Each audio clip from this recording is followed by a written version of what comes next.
শিক্ষা সংক্রান্ত গুরুত্বপূর্ণ আপডেট পেতে অবশ্যই চ্যানেলটিকে সাবস্ক্রাইব করুন, পাশে থাকা বেল আইকনটিতে অবশ্যই ক্লিক করুন।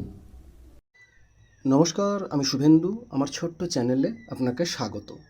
সুপ্রিম কোর্টে ফের ডিএ মামলা, কর্মীদের অপেক্ষার মাঝেই আবার রাজ্যের নতুন পদক্ষেপ, সেই সংক্রান্ত গুরুত্বপূর্ণ একটি আপডেট আপনাদের সঙ্গে শেয়ার করতে চাই।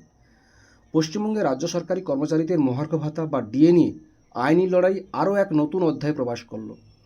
দীর্ঘ অপেক্ষার পর এই মামলার সুপ্রিম কোর্ট থেকে একটি অত্যন্ত গুরুত্বপূর্ণ খবর সামনে এসেছে।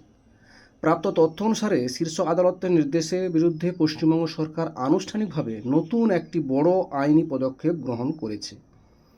গত 5ই ফেব্রুয়ারি 2026 তারিখে মহার্ঘ ভাতা সংক্রান্ত মামলায় সুপ্রিম কোর্ট যে রায় দিয়েছিল তাকে চ্যালেঞ্জ করে রাজ্য সরকার এবার একটা রিভিউ পিটিশন দাখিল করেছে। আইনি পরিভাষায় রিভিউ পিটিশন বলতে বোঝায় আদালতকে তার নিজের দেওয়া রায় পুনর্বিবেচনা করার জন্য আনুষ্ঠানিকভাবে অনুরোধ করা। এর আগে রাজ্য সরকার এই রায়ের কিছু অংশ পরিবর্তনের জন্য একটা মডিফিকেশন অ্যাপ্লিকেশন জমা দিয়েছিল। তবে এখন সেই নির্দেশের সামগ্রিক পুনর্বিবেচনার জন্যই নতুন একটি আবেদন করা হলো। এর ফলে গোটা প্রক্রিয়াটি একটা নতুন মোড় নিল। রাজ্য সরকারের করা এই নতুন আবেদনটির বেশ কিছু প্রযুক্তিগত দিক রয়েছে যা প্রতিটি সরকারি কর্মচারীদের জানা প্রয়োজন।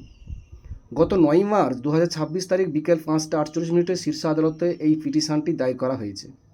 এই আইনি লড়াইটি স্টেট অফ ওয়েস্ট বেঙ্গল বনাম কনফেডারেশন অফ স্টেট গভর্নমেন্ট এমপ্লয়িজের নামেই নথিভুক্ত হয়েছে।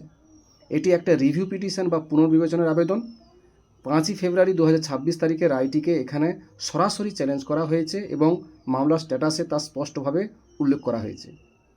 এই জোড়া আইনি পদক্ষেপের ফলে ডিএ মামলার ভবিষ্যৎ কোন দিকে যাবে তা নিয়ে সরকারি কর্মচারীদের মধ্যে জল্পনা তুঙ্গে। সুপ্রিম কোর্ট এখনও পর্যন্ত রাজ্যের দায়ের করা মডিফিকেশন অ্যাপ্লিকেশন এবং সদ্য দাখিল হওয়া রিভিউ পিটিশনের শুনানির কোনো নির্দিষ্ট দিন ঘোষণা করেনি। রাজ্যের লক্ষাধিক সরকারি কর্মচারী এখন শীর্ষ আদালতের দিকে তাকিয়ে আছেন।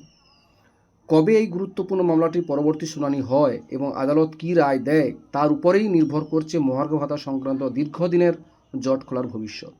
এই ছিল একটি আপডেট আপনাদের সঙ্গে শেয়ার করলাম। ভিডিওটি দেখার জন্য অসংখ্য ধন্যবাদ।